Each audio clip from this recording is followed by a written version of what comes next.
À 47 ans, Laetitia Casta est à la tête d'une grande famille.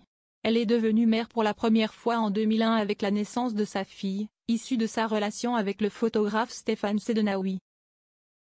Par la suite, elle a eu un fils en 2006 et une fille en 2009 avec l'acteur italien Stefano Accorsi.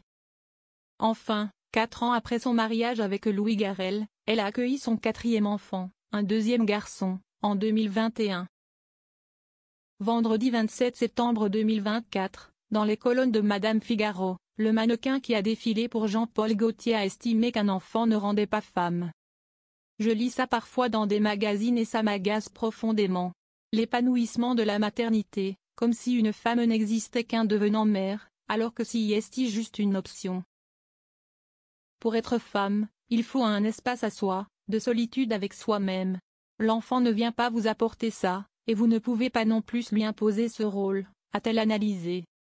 Laetitia Casta, des relations totalement différentes. Au cours de cet entretien, celle qui a également entamé une carrière d'actrice en 1999 a estimé qu'un enfant était toujours un plus. Ce sont des personnes qui viennent avec leur monde, leur point de vue. Mon petit dernier est arrivé il y a 3 ans, il est assez libéré, de beaucoup de choses. Mon aînée, elle, a 22 ans, on a grandi ensemble, elle me connaît par cœur, a-t-elle confié avant de préciser, avec chacun de mes 4 enfants, ce sont des relations totalement différentes et toutes très belles. Évoquant le passage à l'adolescence de ses enfants de 15 et 18 ans, Laetitia Casta a rappelé ne pas l'avoir vécu, ayant été directement plongée dans le monde du travail. Je regarde ça comme quelque chose de merveilleux, le bordel dans la chambre, l'exploration de son propre monde, ce côté j'ai besoin de ton aide, mais en même temps non, je ne veux pas de ton aide. Je trouve ça très sain. Si est tout ce que je n'ai pas pu vivre et je me dis, quel bonheur de le vivre à travers mes enfants. Qu'il ait cette possibilité-là. Donc, j'ai un rapport patient avec ça, a-t-elle fait savoir. Laetitia Casta, ses erreurs sont importantes. Si elle fait de son mieux, la mère de 4 enfants a assuré être loin d'être parfaite et faire des erreurs comme tout le monde. Ces erreurs sont importantes. Des parents parfaits, ce serait cauchemardesque, a-t-elle estimé, avant d'ajouter, mais j'ai un regard tranquille sur leur métamorphose.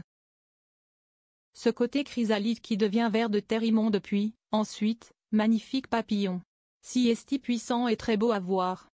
Enfin, Laetitia Casta a profité de cet entretien pour évoquer l'éducation de ses 2 filles et de ses 2 garçons au cœur de la révolution MeToo. Ça me permet de regarder des 2 côtés. Le mouvement MeToo est quelque chose de merveilleux. Mais je ne suis pas d'accord quand on tente de réduire ces violences-là à un milieu culturel ou au monde du cinéma. Ces dangers sont propres à la vie et ils commencent bien avant. Au niveau de l'éducation, du quotidien. Par exemple, quand on dit à un enfant, fais un bisou à la dame. Ça peut sembler un détail, mais un enfant n'est pas un instrument, on ne l'oblige pas à faire un bisou. Il faut remonter à la racine, a-t-elle estimé.